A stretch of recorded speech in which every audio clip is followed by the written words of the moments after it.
Good morning, have a nice day. Hello India. बड़ों को ढेर सारा प्रणाम, छोटों को ढेर सारा प्यार। और मेरे सारे सब्सक्राइबर कैसे हैं आप सबको ढेर सारा राम राम।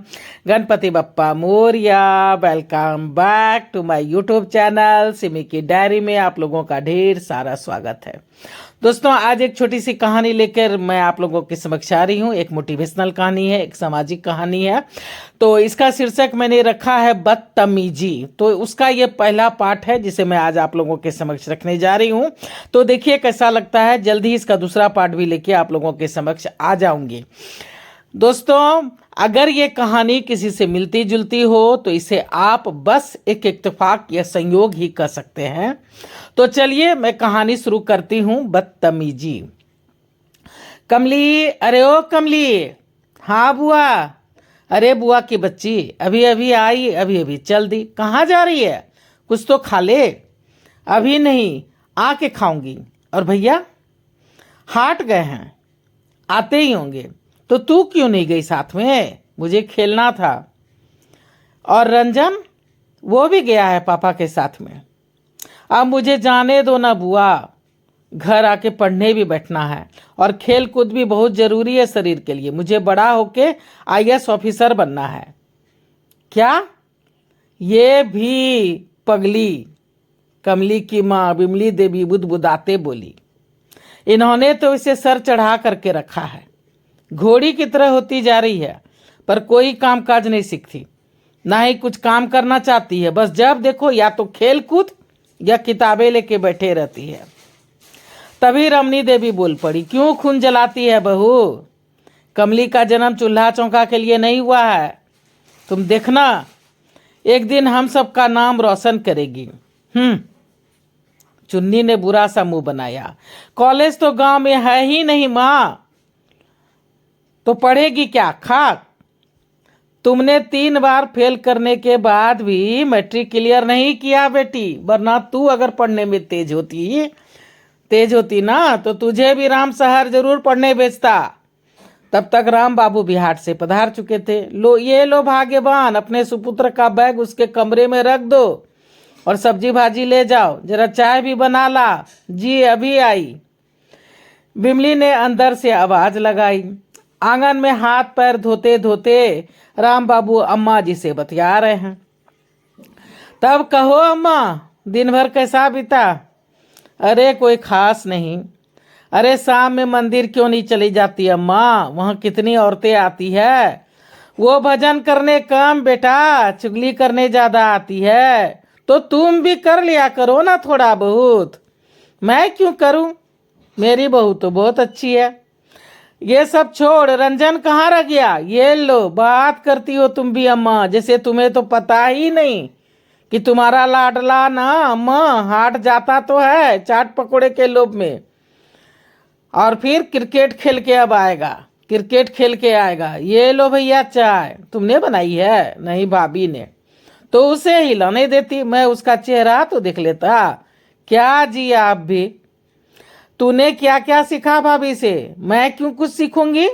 तो तू यहाँ खाली खा खा के मोटी होने आई है क्या? भैया देखो न माँ। रमनी देवी खिलखिला के हंस पड़ी।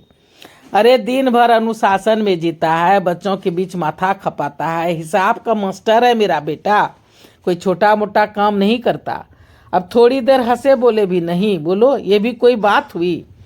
हंसने बोलने से याद आया, चुन्नी तेरा दूल्हा कह रहा था कि तू उसका पैर नहीं दबाती है और रोटी भी रोज जला देती है। क्या भैया आप भी देखो ना माँ। अरे पूरे 10 साल की छुट्टी है तू, वो मस्खरी कर रहा है।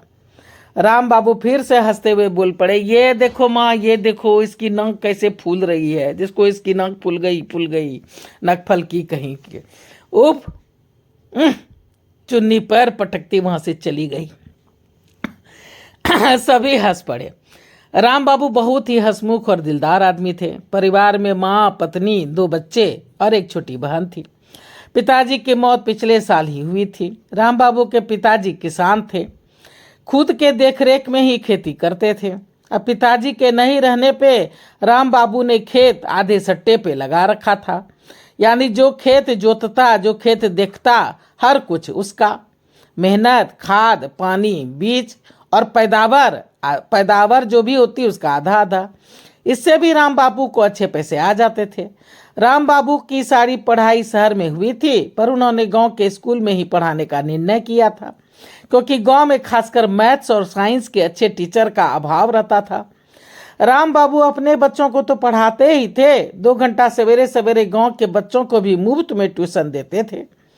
राम बाबू के दोनों बच्चे पढ़ने में काफी तेज थे, बड़ा रंजन, छोटी कमली। दोनों खेल कूद में भी हमेशा अव्वल आते। चुन्नी की शादी अभी कुछ महीने पहले ही हुई थी। राम बाबू के पास तो बहुत पैसे नहीं थे दहेज देने के लिए, बस जैसे तैसे करके इतना ही जोड़ पाए थे कि बगल के गांव के एक अच्छे से परिवार में चुन्नी की शादी अच्छे से निपट गई थी। चुन्नी का परिवार भी एक मध्यम वर्ग का खाता पीता परिवार था। खेती बाड़ी राम बाबू की तरह ज़्यादा तो नहीं थी, पर तीनों बेटों की नौकरी थी। बड़ा बेटा बैंक में काम करता था, उसके बाद वाला एक ऑफिस में क्लर्क था, और तीसरा वाला राम बाबू की तरह ही स्कूल में इंग्लिश का मास्टर था। उसकी पोस्टिंग भी उसके गांव के स्कूल में ही हुई थी, अभी नई नई नौकरी लगी थी। अजय बाबू भी राम बाबू की तरह ही उसूलवादी थे, इसलिए दोनों साले और जीजे में काफ़ी पटरी बैठती थी। दोनों में पटरी बहुत अच्छी बैठती थी। चुन्नी अपने जेठानियों की तरह ही शहर में रहना चाहती थी, पर उसकी एक न चलती थी। वो जिद्दी बहुत थी, पर सीधी भी थी, इसलिए रूठने पे जल्दी मान भी जाती थी। राम बाबू बड़े प्यार से उसे समझाते, ये गांव भी अब गांव कहाँ रह गया है पगली, देख तो सारी सुख सुविधा आ गई है। बस कॉलेज थोड़ा दूर है, वो भी ज़्यादा दूर कहाँ है, बस 10 किलोमीटर। बड़े बड़े शहर में तो शहर ही इतना फैला होता है, 50-50 किलोमीटर में। फिर हो हल्ला, ना अच्छी धूप, ना अच्छी हवा, ना शुद्ध पानी। ना बाबा ना, अपना गांव ही अच्छा। चुन्नी अभी मायके आई हुई थी। समय धीरे धीरे बीतता जा रहा था। कमली और रंजन भी अपने कॉलेज स्कूल पास कर अपनी मंजिल की ओर अग्रसर हो गए थे।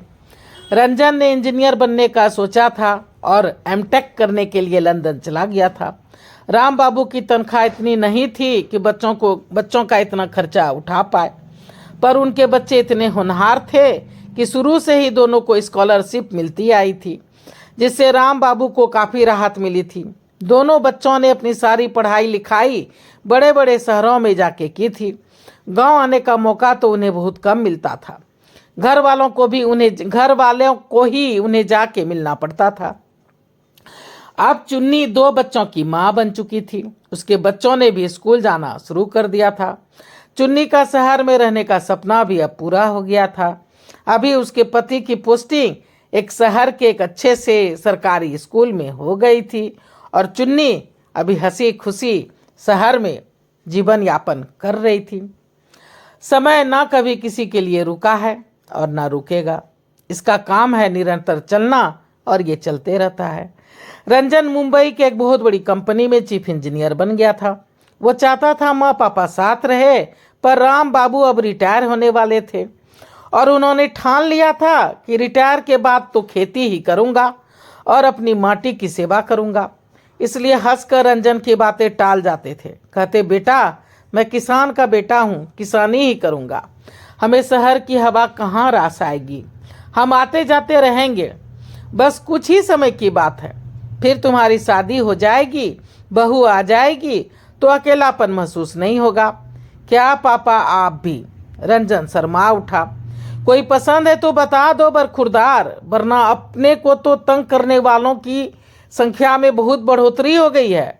समझ में नहीं आता किसे किसे देखने जाऊं। क्या आप भी इसकी टांग खींचने में लग गए? वक्त आएगा तो बता देगा ना, बिमली देवी ने कहा। अच्छा, तो कोई है इसकी जिंदगी में, और तुम सबको पता है, तुम सबने हमें बताया तक नहीं। तभी रमनी देवी बोल पड़ी, वक्त आने दे, तुम्हें भी बता दूंगी। अब चल, ट्रेन छूट जाएगी। तो चलिए दोस्तों, बदतमीजी का फर्स्ट पार्ट मैं यहीं पे समाप्त करती हूँ। जल्दी इसका दूसरा पार्ट लेके आप लोगों के समक्ष आ जाऊंगी। तो देखिए, कैसी लगती है मेरी ये छोटी सी मोटिवेशनल सामाजिक कहानी? पहली बार चैनल पे आए तो थोड़ा सा सपोर्ट कर दीजिए, और सपोर्ट करने के लिए सब्सक्राइब कीजिए, लाइक कीजिए, शेयर कीजिए, कमेंट्स कीजिए, बेल का बटन जरूर दबाइएगा, ताकि जब जब मैं वीडियो डालूंगी तो आप लोगों को उसका नोटिफिकेशन मिल सके। अब मैं अपनी वाणी को यहीं पे विराम देना चाहती हूँ। जय भोलेनाथ, हर हर Mahadev. Thanks for watching my video. Thank you.